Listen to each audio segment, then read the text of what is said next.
All right, hi everybody. Time for another exciting lecture on perturbation methods and asymptotics. Today our topic is a continuation of something we introduced in the last lecture, the idea of dominant balance for finding asymptotic behavior of solutions to linear ordinary differential equations that have variable coefficients. We introduced ideas like regular singular points, ordinary points, irregular singular points. And so it's the irregular singular points that interest us because there is no particularly systematic way of dealing with that case. That's a hard case. But we have a sort of a system that I'm going to show you, which goes back to an old idea from the 1800s. And in modern form, it became what's called the WKB method that gets used in quantum mechanics. It got resuscitated in the 20th century in connections with problem of tunneling and other pretty weird quantum phenomena. But we don't need to get into any of that today. So let me just show you the basic idea on a pretty juicy problem, actually. I think we'll spend most of our time on one question. All right, so let's share the screen here.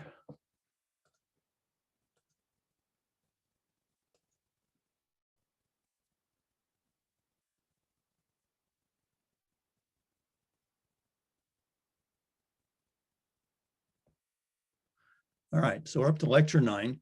And before I start the example that I want to spend most of our time on, let me just point out one little fact that we're going to be using over and over again today. And it has to do with integrating an asymptotic relationship. We're going to be seeing lots of relationships that look like this one. S prime is going to be, S is some function that we're interested in. And suppose it's behaving like 1 over x to some power b. And we're curious about what happens as x goes to 0. So if S prime is asymptotic to 1 over x to the b, then what can we say about the behavior of S itself near x equals 0? Excuse me, I just have to turn off my phone. Should have remembered to do that earlier. Okay, well, you can just integrate asymptotic relationships like this. And so S itself, integrating S prime, will give us x to the 1 minus b power over 1 minus b. That works if b is greater than 1. And notice, by the way, that when b is greater than 1, I mean, we're talking about something pretty singular. It's more singular than 1 over x, right? So when you integrate it, you'll get something that is still singular. It's still behaving like x to a negative power, therefore blowing up at x equals 0. But this is what the behavior will be. Okay, now you might be wondering, where's the plus c that your high school teacher made you add to every indefinite integral, right? So you could do that. You could say plus c, but it's irrelevant because this term is singular, whereas the plus c is just a constant. And so this term dominates the plus c, and that's why I'm not including it. Same thing goes when b is equal to 1. If I'm integrating an asymptotic relationship that looks like S prime is asymptotic to 1 over x, then S will be asymptotic to log x plus c, but the c is, again, asymptotically dominated by the log x, which is blowing up at x equals 0. So we would get this logarithmic behavior. And as I say, both of these are behaving in a singular way at x equals 0. But what's interesting is if the b happens to be less than 1, then rather than getting this formula, you actually just get the plus c part, right? Because the formula, this term, is going to 0 as x goes to 0 when b is less than 1. So this is not singular anymore. This is just going to 0. And so c would become the dominant term. Anyway, so this is a slightly surprising thing. You might not have anticipated this, but once you think about it for a second, it makes sense. All right, so I'm going to invoke that fact frequently as we go. All right, so now let's begin with our juicy example, which here it is. We're going to try to solve this monster. Y double prime is 1 over x cubed, a very singular prefactor in front of y. We're going to try to understand how that behaves as x goes to 0. And at some points, I may get expressions that look like square root of x or other fractional powers of x. And I don't want to deal with thinking of things like square roots of negative numbers. Not interested in imaginary behavior for just the sake of what I'm trying to show you right now. So let's only focus on x being positive, and x is going to 0 from the positive side. That's what I mean by this notation, 0 plus. X is approaching 0 from the right. This is sort of in very stripped down form, a version of a Schrodinger equation. Actually, a Schrodinger equation would have a y double prime is some function of x, which in quantum mechanics would represent a potential, and times a wave function y, usually called psi in quantum theory. So I'm not being careful about my negative signs. This is not, I'm not including the h's that you would have in quantum theory. But I'm just trying to say that this kind of equation is motivated by quantum mechanical problems. And I'll just note that the author, one of the authors of the book that we're using, Bender and Orsag, Bender himself, Carl Bender, is very interested in quantum theory. He's a mathematical physicist. And so it's sort of natural that this example would be the one that he would offer us. So it is taken from the book. It's from Bender and Orsag, page 77, example 2, which they spend several pages analyzing. So you can look on page 81 to 87 if you want to go into all the details. I'll just try to hit the high points here. Okay, so let's try to first think about this commonsensically. You could think of y double prime as telling you something about the curvature or the concavity of the function y, right? Y double prime is a measure of how curved up a shape is. Like think of a parabola, y equals x squared, that will have a positive second derivative, concave up. So if you think of this as concavity, then when y is positive, and we're going to be interested in that case, this number is positive, and as x is going to 0 from the positive side, this is going to become gigantic. So you're going to have something that's going to be concaving up, and as it gets closer to the origin, it's sort of like accelerating up even faster and faster. So we're going to have super exponential growth, even faster than exponential as x goes to 0, and we'd like to understand exactly how fast is y growing. All right, so that's a little bit of intuition for all the formulas that are about to hit us. If you use the classification scheme that I described in the last lecture, you can check that this is actually an irregular singular point at x equals 0, basically because this term is more singular than 1 over x squared. Okay, so let's now try to find the leading order behavior of the solutions. And the trick that we're going to use is an ancient trick. This is what I mentioned earlier, goes back to the 1800s. In the person most famously, Liouville and Green, those are names familiar to every mathematician and physicist. Green as in Green's theorem, Liouville as in Liouville's theorem. But anyway, Liouville and Green. But there is someone named Carlini who apparently is a little bit earlier, who I don't know anything about. And the trick is, rather than just guessing something for y, we're going to use a specific guess in the form of e to an unknown function s. I mentioned this last time. It's sort of plausible, since you know that they're exponential solutions. If this were a constant coefficient, we'd look for exponential solutions.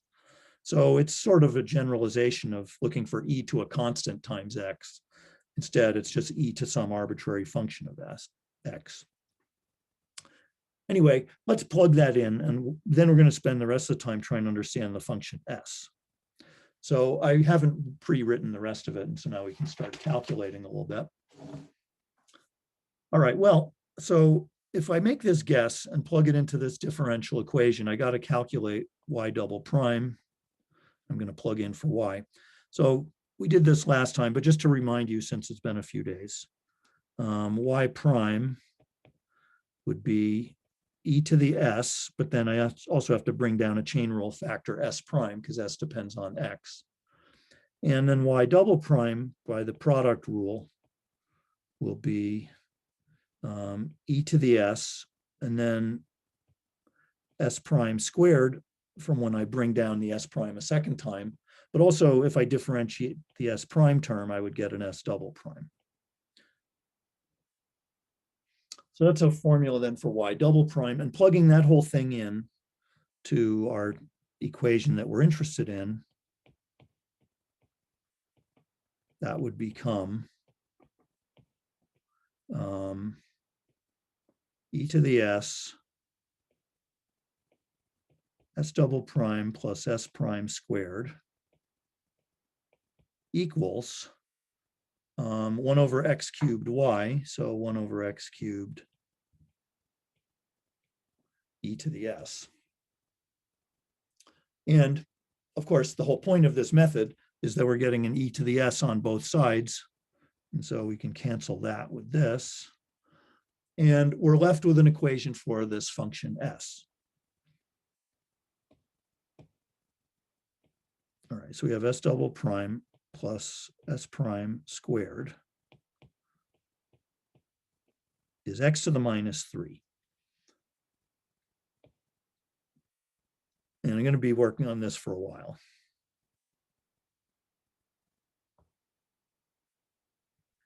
Okay. So now maybe you'll remember that the technique in dominant balance is we're going to assume that 2 of these terms are dominant and that the third term in the box is much smaller asymptotically than the other 2.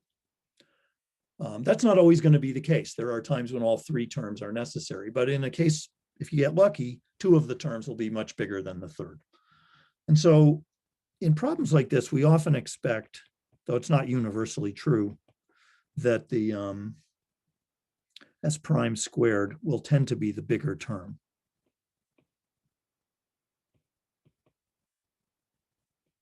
I mean, that's true often, but not always.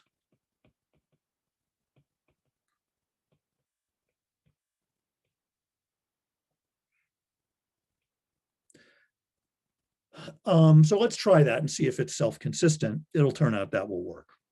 But so let's try it. If I make the guess that s prime squared is asymptotic to x to the minus 3, that would imply that s prime itself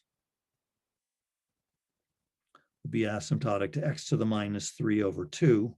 And you see, now I'm in that setup that I was describing, where s prime is of the form x to the b, or x to the minus b, I guess was my notation earlier. So let me just integrate that. Well, oh, actually, I should be careful, shouldn't I? When I take the square root of both sides in this previous equation, I'm going to get 2 cases. So I have plus or minus. Should really include both. So let me move that off to the side. We really have plus or minus that.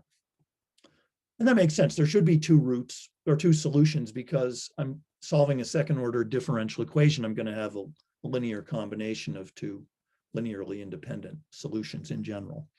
So anyway, integrating both of these at the same time, I would get s itself is asymptotic to minus over plus 2 x to the minus 1/2, if I've done that right. And since that's singular as x goes to 0, I don't need to put in the plus constant.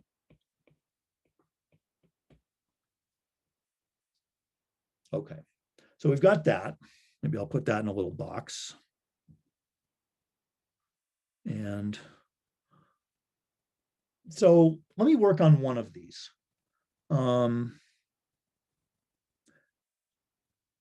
Let's suppose we're interested in, actually, you know what I could do? Rather than say plus constant, it would be a little more interesting to say it this way. S is actually equal to minus over plus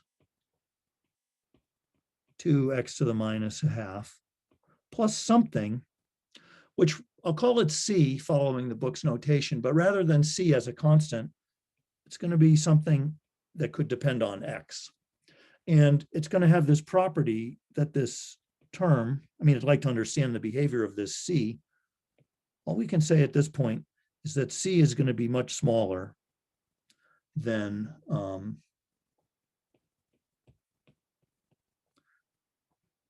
this x to the minus half behavior that we're already seeing as x goes to 0.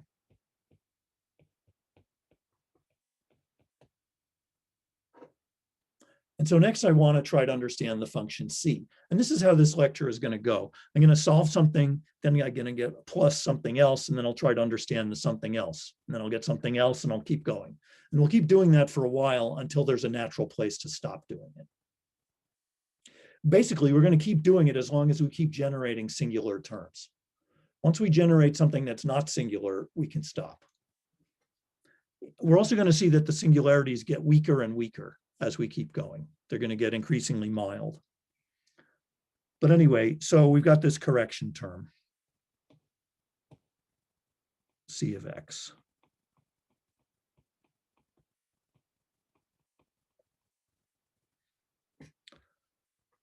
Okay, so let's begin by just focusing on one of these choices in the plus or minus sign. I'm going to focus on the plus one.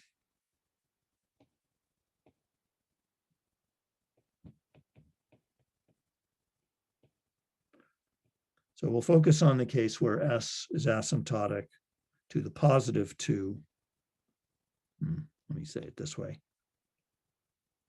2x to the minus a half for now.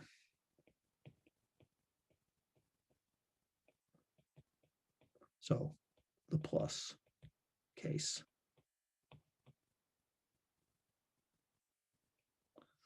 Because that's the one that's going to cause exponential, faster than exponential blow up as we get close to x equals 0. The other one will be exponentially decaying and will be of less interest.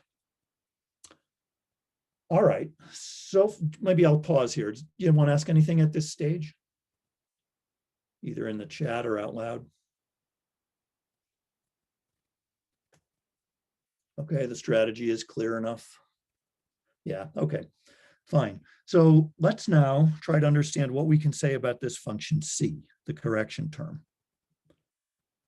All right, well, so what we do is plug s equals 2x to the minus a half plus c back into the ODE for the function s. So remember what that was. That was this differential equation back here in the box, the nice clean rectangular box here. This one. So let me use that equation again to determine c. All right, well, so s double prime plus s prime squared equals x to the minus 3 becomes, well, all right.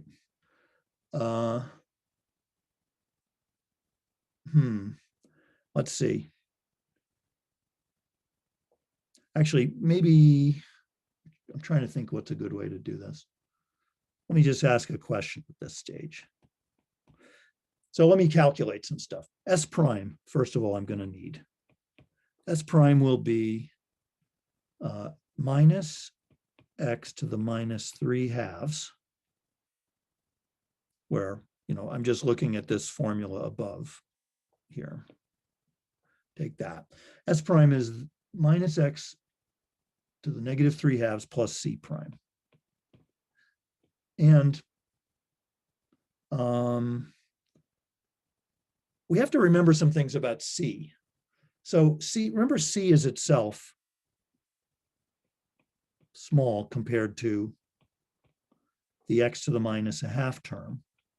And we're going to just sort of blithely assume that this will remain true when we differentiate both sides. So that c prime will itself be small compared to x to the minus 3 halves.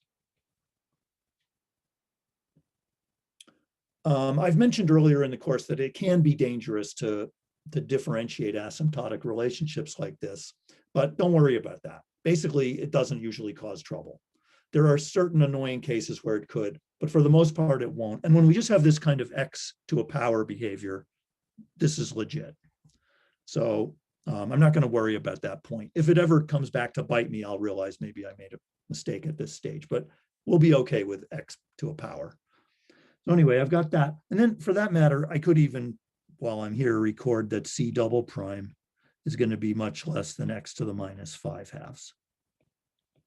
All of this as x goes to 0 plus. You see, this is why I had to make 0 plus. Look at all those square roots that I'm having to deal with. So anyway, I've got that. And so you can observe, for instance, that this c prime that I just wrote down is going to be a small correction to this x to the minus 3/2. Similarly, let me write down s double prime for this function.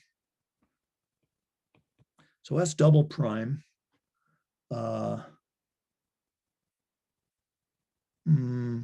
let's see, got to differentiate this again.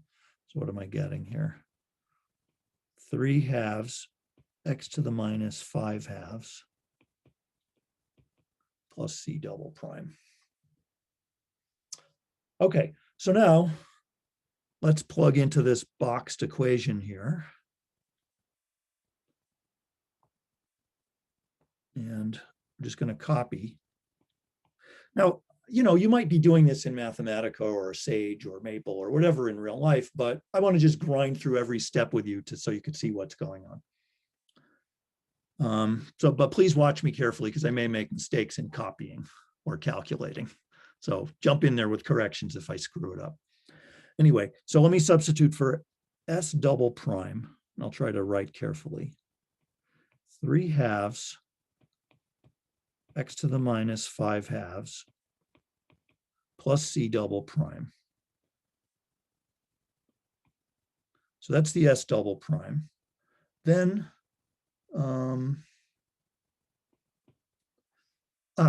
so this is always a little painful. Doing s prime squared, you're going to have to square something that's a sum. Yuck. Okay, well, let's just deal. So I have minus x to the minus 3/2 plus c prime, that whole thing squared equals x to the minus 3. All right, now let's write stuff out.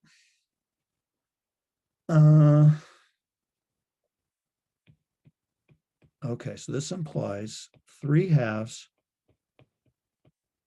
x to the minus 5/2 plus c double prime plus, all right, so now let's square, remembering how to square a sum.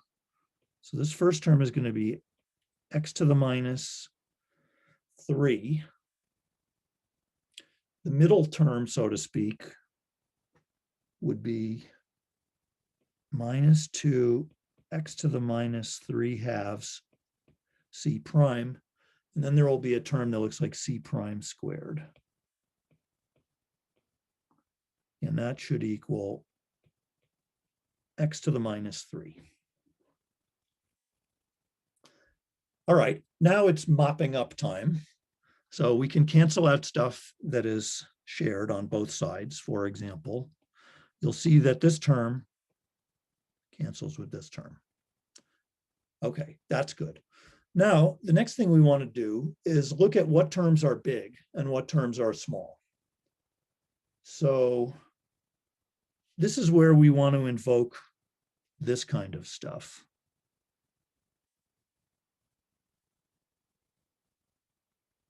Right, so you can make comparisons.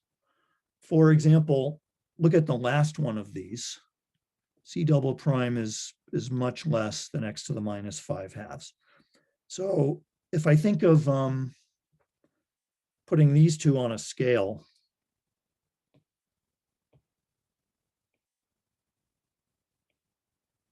this one is big. So I'm just going to keep the big one. And then if I compare these two,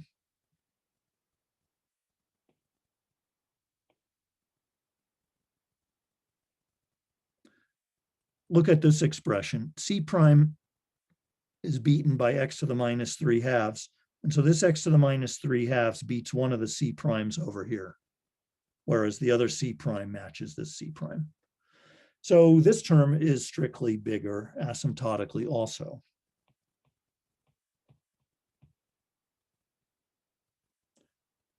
big by comparison. I don't yet know how, of the two big ones, I don't know which of those is bigger, but actually, since those are the big ones in their respective matchups, they're the ones that survive to the next round, so to speak. So it looks like we're getting that the balance at this level would be 3/2 x to the minus 5/2. Okay, I'm going to write it this way.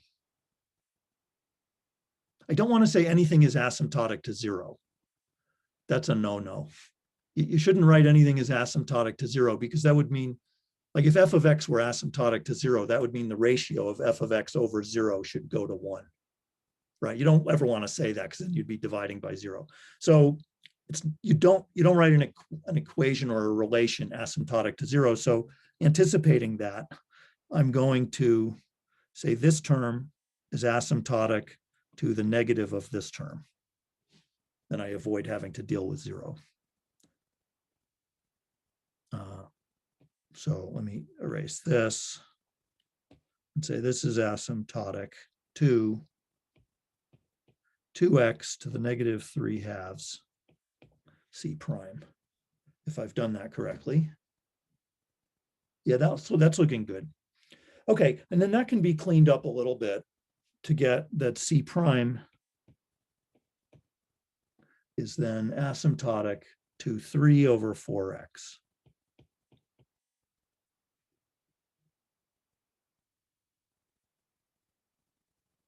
Which is nice. That's a nice little formula that involves something being asymptotic to, remember, a 1 over x to the b, except now in this case, the b is 1. So this is going to produce a logarithmic behavior. This tells us that c is asymptotic to log of x, natural log of x.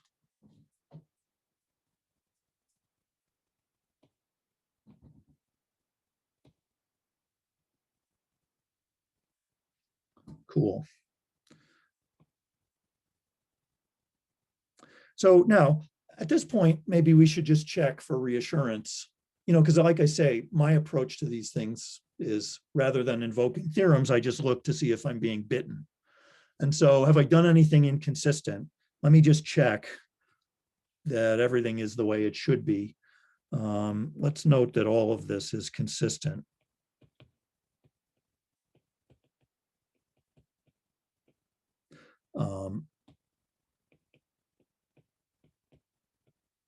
So by that, I mean, let me look at, for instance, if c really is asymptotic to log x, that would mean c prime should be going like, or asymptotic to 1 over x. And that is actually much less than x to the minus 3/2,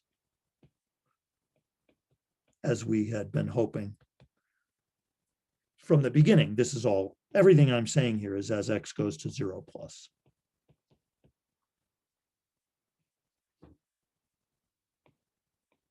So for example, we're seeing that. We're also seeing that c double prime would be asymptotic to, I shouldn't say asymptotic to, what I really mean is equal to big O. Well, actually, this was asymptotic to 1 over x. C double prime will just be big O. I don't feel like dealing with the constant. Big O of 1 over x squared.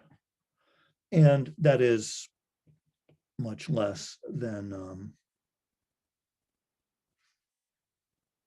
I don't know, what was that supposed to be? X to the 5/2. Yeah, x to the negative 5/2. Yeah, and also c itself was supposed to be much less than x to the minus 1/2. So all of these things are holding. Okay, so far so good. All right, so we've now, what have we got so far then? Let's just focus.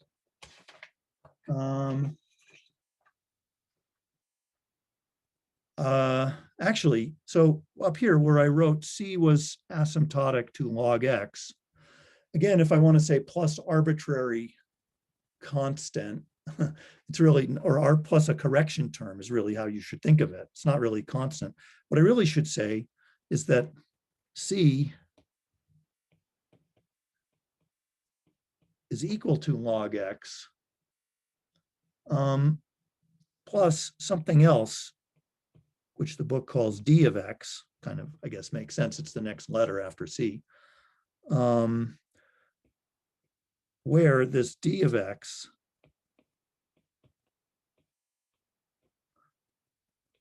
is supposed to be asymptotically much less than log as x goes to 0 plus. Because we wouldn't, you know, we've been neglecting all these terms is the point, right? I keep neglecting all kinds of terms in the calculations, saying what's big or what's small. And so you might wonder, why is this not just plus a constant? I mean, it's just that it has to be plus something that's small. But did someone want to ask something? I thought I heard somebody starting to ask a question. Do we want to keep a 3/4 in front of ln of x? Or? Of course, you're right. You're right. That's right. Absolutely. Thank you. Very good. How do you see ln of x is? Oh, wait. What did I do there? I screwed something up. Yeah, thank you. No, I was getting messed up there. I did. Where did my 3/4 go? Because I've been sloppy. Thank you. This is exactly why I need you. That should be there. What else did I do wrong? See, so she should be 3/4 log x. And this is a 3/4 in here. And then C prime, I think I did badly also. C prime, I should have said up here. Wow, this has been a nightmare. C prime should have just been big O. That, you see, that's the beauty of big O. You can forget your constants. How do you see that ln of x is dominated by x to the -1/2? Oh, okay. Yeah, that's good to know. Right, so logarithms are extremely mild. So logs always lose to powers, both out at x equals infinity for growing powers and as x goes to 0 for singular powers, for inverse powers. And so that's a L'Hopital's rule calculation. So yeah, if you wanted to see, how do I know that? I mean, how would you check something like log x much less than x to the -1/2? That's because, you know, if you were to, I guess one way you could do it would be, you could take, well, let's see, which way should we do it? So what does this mean? If f of x is much less than g of x, that means when I take the ratio or the quotient, that should go to 0. Am I doing that right? Yeah, as x goes to 0 from the positive side. So to check that, I would have to look at, I mean, it's confusing with that 1/square root of x in the denominator. That then becomes a question of, is it true that, wait. Yeah, that's right, right? So that at the moment looks like infinity over infinity. But then using L'Hopital's rule on it, that would give me in the numerator a 1/x when I differentiate the top. And then when I differentiate the bottom, I would have -1/2 x to the -3/2, if I'm doing it correctly. And so then when I multiply top and bottom by x to the 3/2, I mean, so this is all supposed to equal the limit as x goes to 0 plus. This limit that I'm interested in is this limit. And you can see then multiplying top and bottom, I get an x to the 1/2 on the top. I have a -2 sitting here, I guess. Okay, which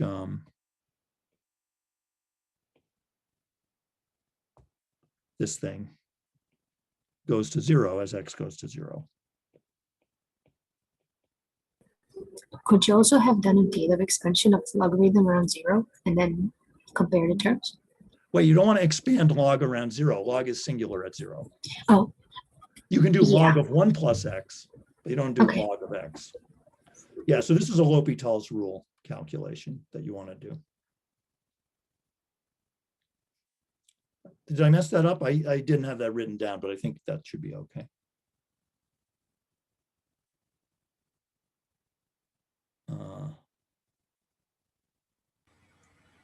Looks good to me. I think it's right?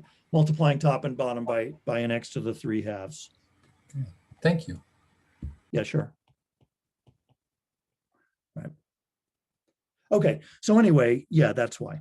All right, so then let's see where we are. I think I might be ready for something I've pre-written. Maybe I don't even need this next page. And I never know how many pages of scribbling it's going to take. Ah, I see. Oh, no, that's okay. I can delete this page.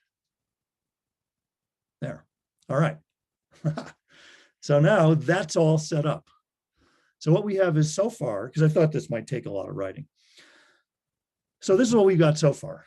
S, we found the first two terms. S is 2x to the minus 1/2 plus 3/4 log x plus some small term d of x, where d is much less than log.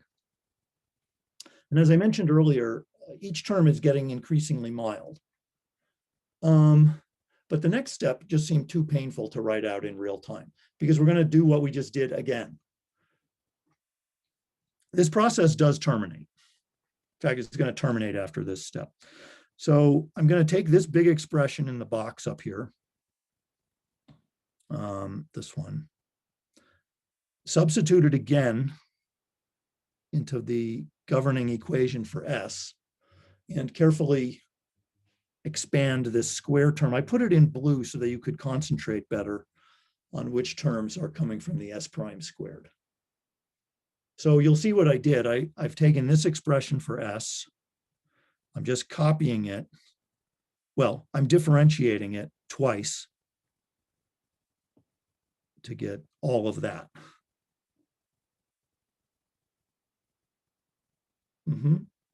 Right, that looks reasonable. Those are a lot of second derivatives. The D has become a D double prime. Then I'm taking this expression, differentiating it once to make S prime. That's what's sitting in here. And then squaring it. And then that whole thing is supposed to equate to x to the minus 3 on the right-hand side. So we're going to play the same game. We expand out the square. We look at what terms are big. And then hopefully we'll have a much simpler differential equation to deal with to calculate D asymptotically. And hopefully it will stop being singular, and then we can terminate our process. So let's see what happens. So if I expand, all of this can just be copied. Whereas this, I have 3 terms that are getting squared. So let's just carefully do them. This term, I'm going to do the squares first, and then I'll do the cross terms later. So this term squared, the negative cancels out, and I just get this. This term squared is giving me 9 over 16 x to the minus 2. D prime squared is here. Then I do various cross terms like this times 2. That gives me that, where the 2 is converting this 4 into a 2. And then I do this term times 2. That gives me this. And finally, this term times 2 is that. Okay, next, we can clean up a little bit.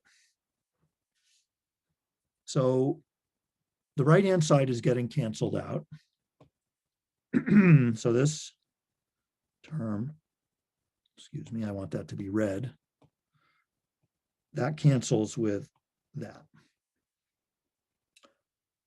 Then I want to try to look at who's big and who's not so big.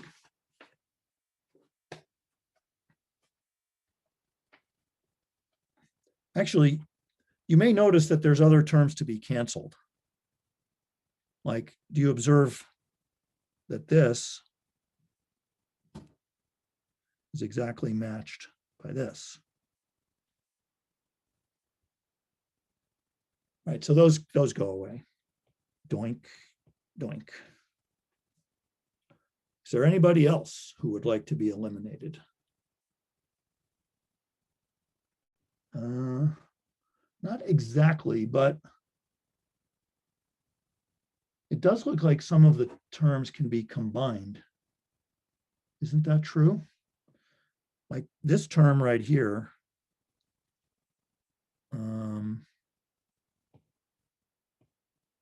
This guy and this guy can be combined.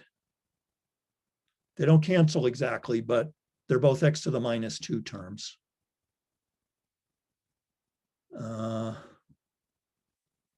So don't tell me, how does this work? I have to do a common denominator, don't I? This is a minus 12 over 16, x to the minus 2, and this is a plus 9 over 16, x to the minus 2. That makes a total of negative 3 over 16, x to the minus 2. Hopefully I'm doing that right. Yeah. So I think after everything is, oh, hey, look at that. I have pre-written it. Wait, why does it have that negative sign? Is that bad? Uh-oh, that's scary.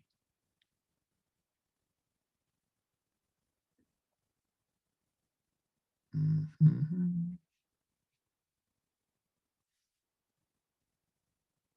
No, I think it's going, oh, I see. I think I didn't copy it correctly down here.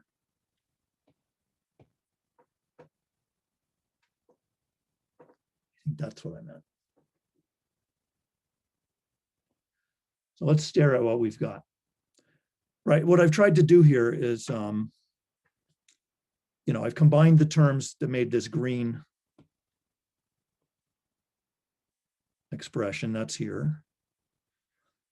This d double prime has survived to make it down to there. This d prime squared has survived to be here. This term is here. That term is there. And the whole thing is 0. Everything's okay because I've just defined d this way. So this is all equal to 0. This is a condition on d. It's basically a big differential equation for d. But now I don't want that. That equation is too hard. So I want to make an asymptotic differential equation by eliminating the biggest, keeping the big terms and eliminating the small terms. So let's see who's big. This guy right here is big.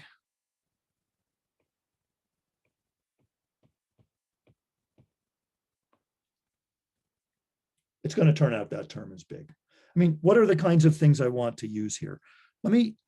In trying to assess who's big, I have to remember what the story was for d.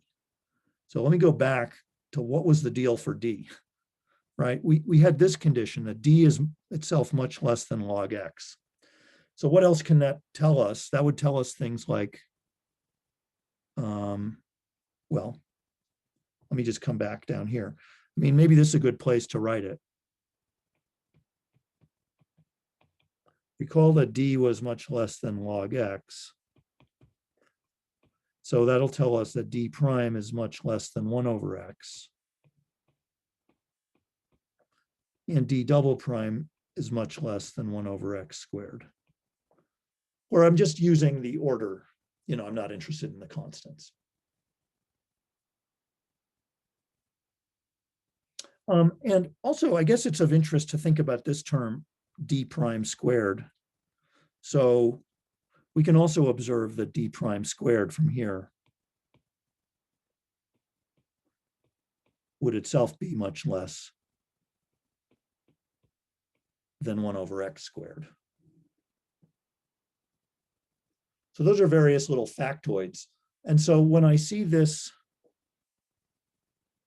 x to the minus 2, that boy is big compared to the d double prime, compared to the d prime squared, right? These are all dwarfed by 1 over x squared. And same is true for this term. Because although this has an x to the minus 1, it also has a d prime which doesn't do as much as 1 over x. So this whole thing is much less than an x to the minus 2. So what I can say is that this term is big compared to this guy, and this guy. Those are all asymptotically smaller.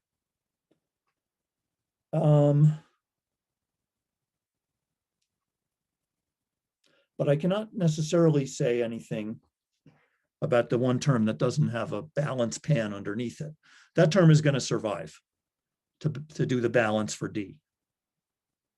You might also notice, if you're observant, that this term is itself clobbering this term, because they both have a D prime, but this x to the minus 3 halves is more singular than this x to the minus 1. Right. So this is really truly a bigger term here than any of these others, except for maybe this big term. So that's the balance then. And so this asymptotic differential equation that we get from this kind of thinking is that getting minus 3 over 16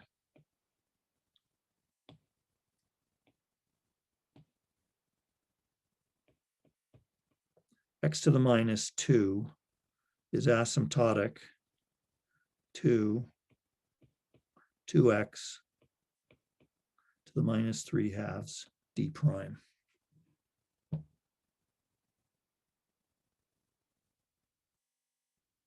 think that's looking good. Right, so that's an amusing move, this deriving an asymptotic differential equation from the real differential equation. We keep using that trick. And then we can clean that up a little bit more to solve for d prime. This gives us the d prime is then asymptotic to minus 3 over 32 x to the minus a half. And that's nice, because when I integrate that, then I get d is asymptotic to a constant, let's call it little d, minus 3 over 16 x to the positive 1/2. And notice that's not singular. This term goes to 0 as x goes to 0 plus. So this is nice. This is where we can stop. If we're only interested in the leading order behavior of our solution y to the original Schrodinger-like differential equation, you can stop once you get to stuff that's not singular. So you'll see why in a minute, but let's just do that, and let's take stock of where we are. What we've got as a result of all this calculation is s of x is equal to 2x to the minus a half, so just copying stuff from earlier stages, plus 3/4 natural log of x, plus a constant d, plus a term that I'm going to call delta of x, following the book's notation, where the delta of x, this little correction term, is asymptotic to minus 3 over 16 x to the 1/2, and it goes to 0 as x goes to 0.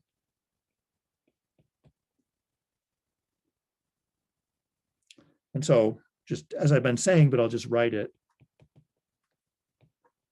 Also, finally, we obtained a correction that vanishes as x goes to 0.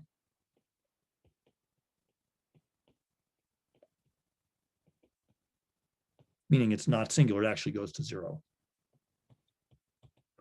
Vanishes in the sense that it tends to 0. So So this probably deserves its own box.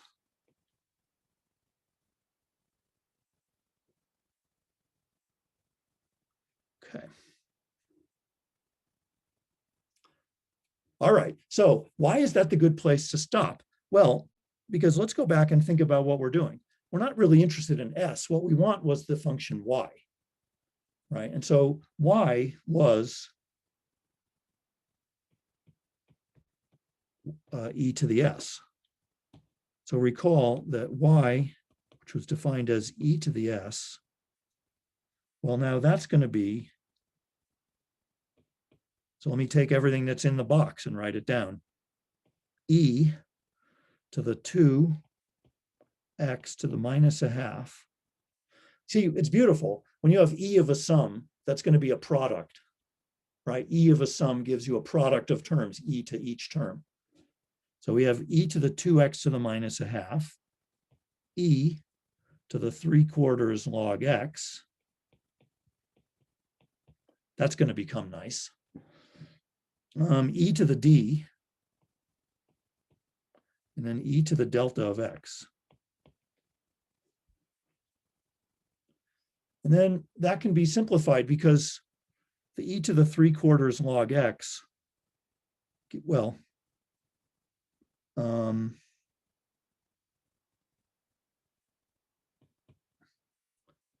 let me say it this way. E to the 3/4 log x, how does that work? If I have e to the a log x, that's just x to the a. Right? This is x to the 3/4 by a rule of logarithm. So I have x to the 3/4, e to the 2x, x raised to the minus 1/2 power, e to the delta of x. And let's call this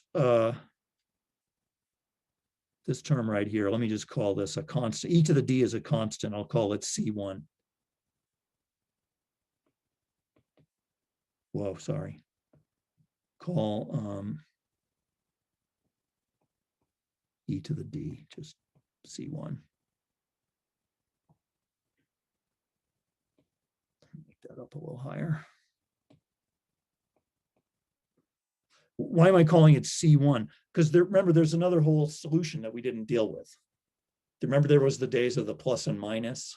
So we've only been dealing with one of the linearly independent solutions of the differential equation.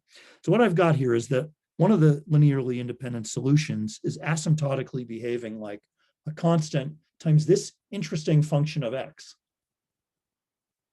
as x goes to 0.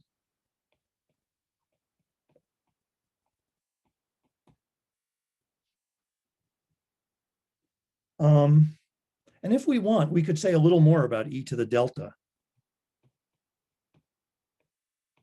That term e to the delta, just remind yourself, delta was,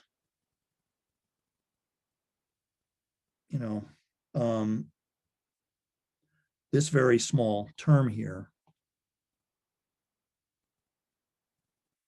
So it is very small. And if I want, at this point, I can start using Taylor series. I could say e to the delta is asymptotic to 1 plus delta. And so this is asymptotic to 1 minus 3/16 x to the 1/2 plus higher order terms if I feel like calculating them. So we can do all of that. But anyway, this is this really interesting functional form, I think, for y. I'm going to put that in a red box. Sorry, I love this functionality in Notability where I can make boxes. It appeals to my neatnik tendencies.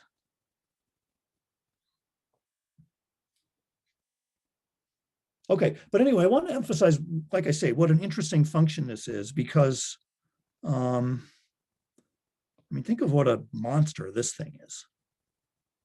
As x gets small, then we're dealing with 1 over the square root of x. So like think of a number close to 0. 1 over the square root of that number close to 0 is a number close to infinity, so to speak. And then I'm taking e to something that's like infinity. So that is exponent. I mean, it was already infinite to begin with in the exponent. Now it's exponentially. You get the point. It's something gigantic, absolutely gigantic from here. This term, as x goes to 0, is small, but this is crushing it. This is enormous. So we're getting some monstrous super exponential growth. And this term is very mild. This is basically 1 plus a little correction. Okay, so now in the interest of seeing how good is this, I mean, we've done this all asymptotically. We've been neglecting terms like crazy. Can this be trusted? Well, yes. So I'm going to show you some numerical comparisons. Is that coming up next? First, I guess I want to impress upon you what a wild object this function is. You know, like how heroic this calculation is that we could calculate this thing. It just looks like some function of x, but how bad is it? It varies over many orders of magnitude as x goes to 0. So before class started, I asked Mathematica to make some graphs of it. So here's its attempt to graph the function on 0 to 1. And you'll notice that it doesn't look that terrible. I mean, you know, it's small here. Starts getting to be order 10, 20, up to order, 70. But Mathematica, you'll notice, is kind of very discreetly stopping all the way out here at like pretty far from the left axis. What are you afraid of, Mathematica? So to force it to show me what's going on there, I did a log-log plot. And then you'll start to see numbers like, can you see it? 10 to the 23, that's Avogadro's number. I mean, and where is that happening? Well, all right, I'm pretty close to 0 now. But still, anyway, you're getting enormous numbers. And so this function is varying, as I say, over 20, 30 orders of magnitude, just on this interval 0 to 1. Okay, so this is a very singular function. And the question is, how much have we captured correctly in the I mean, is this really what's happening asymptotically? So here's, oh, whoa, what did I just do? Did I move something? Yeah. So here's a photocopy of a page from the book from Bender and Orsag from page 83. So what they've done as way of comparison, it's pretty nice, I think. Maybe I'll make this a little smaller so you can read it. They say, let's look at the caption down here. Maybe I'll blow that up if that's hard to read. What they're going to do is they take the actual function y of x that they get by solving the differential equation numerically. So remember, we had a governing differential equation. Maybe I'll write it up here to remind you. It was y double prime was 1 over x cubed y. And they chose specific initial conditions. They chose y at 1 was equal to 1 and y prime of 1. Remember, it's second order, so you need 2 initial conditions. They did y prime at 1 equals 0. So solve this numerically using some ordinary differential equation solver. And so they did that, and that gave them this function, y of x. Well, actually, I'm not showing y of x. What am I showing? Or what are they showing? You'll see what they're showing is what's written here. They're comparing y of x to, can you see it?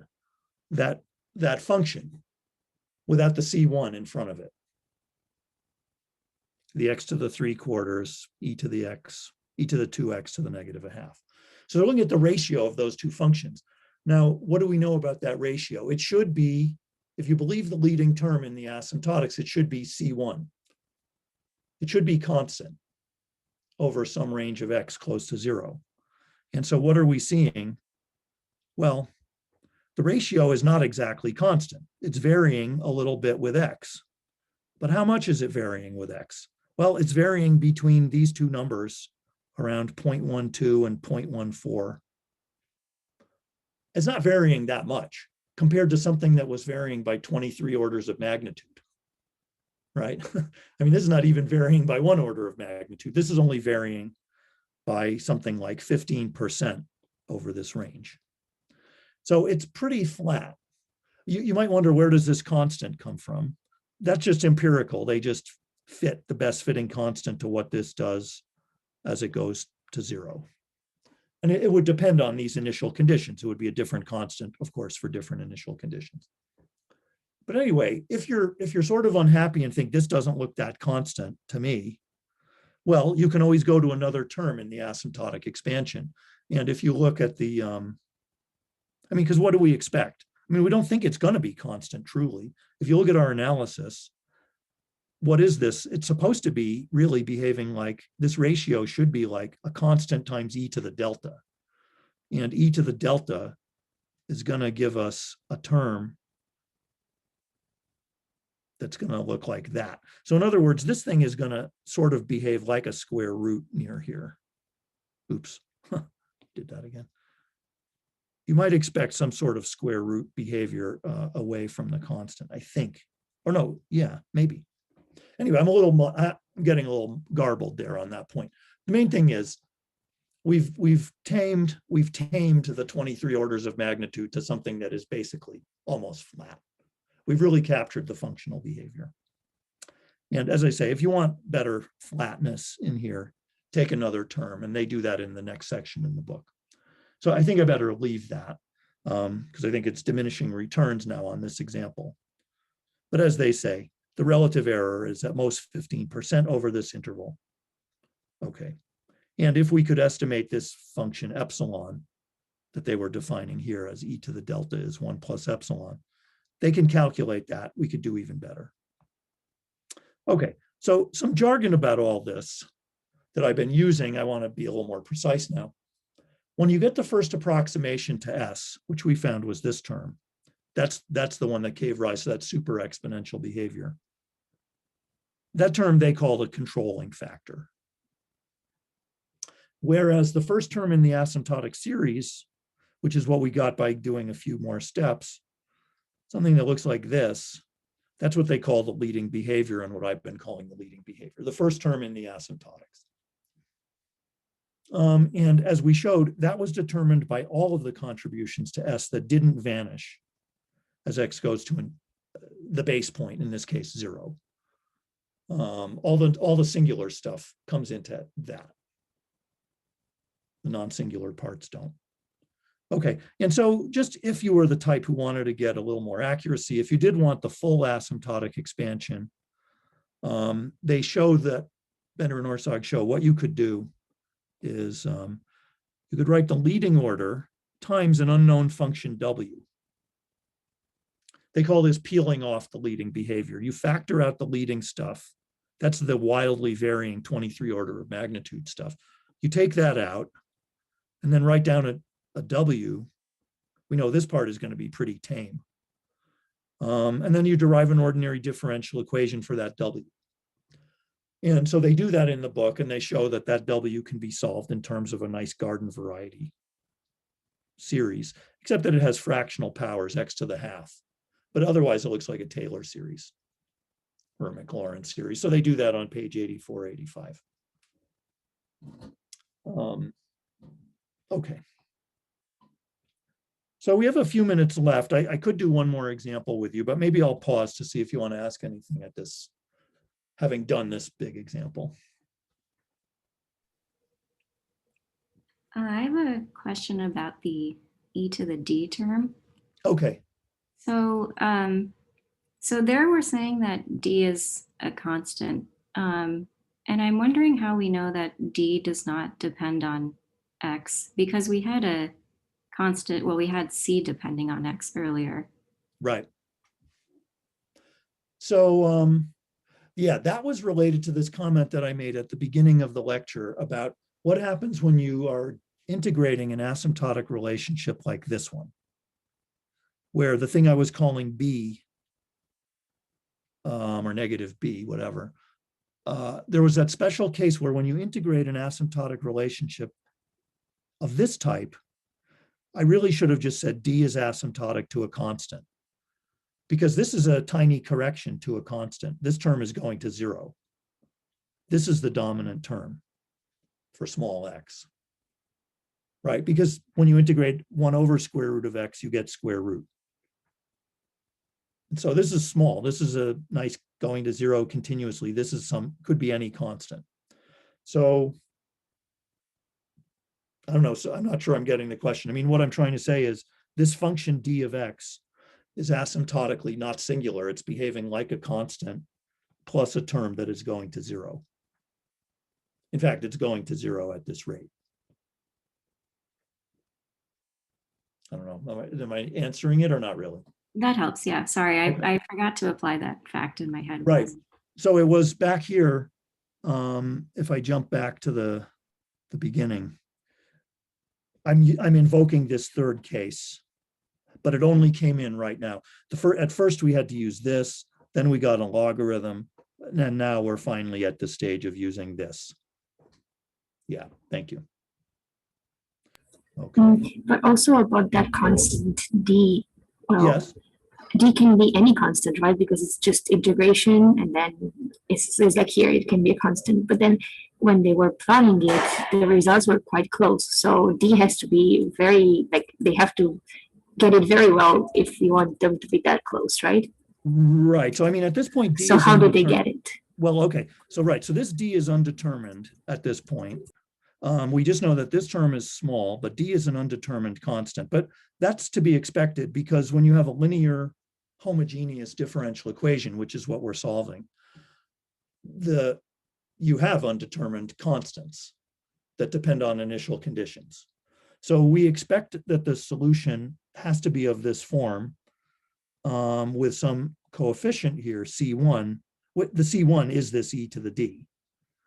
Right, this is to the extent that d is undetermined, e to the d is undetermined. And so this is this arbitrary constant. But your question, Maria, was how do they calculate the C1? They got that number 0.14. Yeah. So what they're doing is empirically, when they solve the equation in a computer with a numerical method, this is generated by the computer as a numerical solution. And then they divided it by this function, not taking d into account at all, it's just the x-dependent part. And so they're effectively trying to look at what is the behavior of this as x goes to 0, and they saw it was hitting the axis at a point close to this number. So that number is just from the experiment. I mean, they don't have a theory for why this set of initial conditions is giving this number. That's just an empirical fit. I see. Okay. So, I mean, here's what they're saying. Like the asymptotic analysis that we did shows that the ratio of this to this, that ratio is supposed to approach a constant C1 for these initial conditions. They're observing empirically that C1 appears to be that number, but they don't have a theory for that number. So that's, by the way, a downside of this way of solving problems of this type compared to integral representations and asymptotics. You might remember I said that with integral representations for like the Airy function or the Bessel function or whatever, we get the prefactor. We don't just get the x dependence. Here, this method cannot give you the prefactor C1. You have to do it some other way. It doesn't determine those. So that's how they were determining it. But yeah, I mean, they were more interested in the x dependence. They also, I didn't comment on this, to the extent that this number, which is supposed to be flat, is different from what they observe. This distance is a measure of this function that they're calling epsilon of x, which is the function that appears in this formula. This epsilon of x is what's added on to the 1 in this e to the delta. So anyway, the main thing is it's a function that goes to 0, in this case like that, as x goes to 0. So that this number then goes to 1. Anyway, and so this thing goes to C1. Actually, so I think given the lateness of the hour, maybe I'll just stop there. The other example I was going to do was, here we had an irregular singular point at the origin. I was going to do what happens if you have an irregular singular point at infinity. And it was going to be a calculation for Airy function behavior out at infinity. But I think it would take us too long to do it. I don't want to go over time. So let's quit there. We'll have plenty to say about the Airy function as the course goes on. And so we'll be seeing its behavior anyway. I don't think it wasn't like today or never. It'll come back again. All right, so let's stop there. All right. Hey, can I tell you some good news? I had my COVID shot today, my first one. I'm over 60 and I'm feeling pretty good considering no side effects so far. All right, so just wanted to share that good news and hope you all are staying safe and healthy. And good luck getting your own vaccines. All right, see you next time.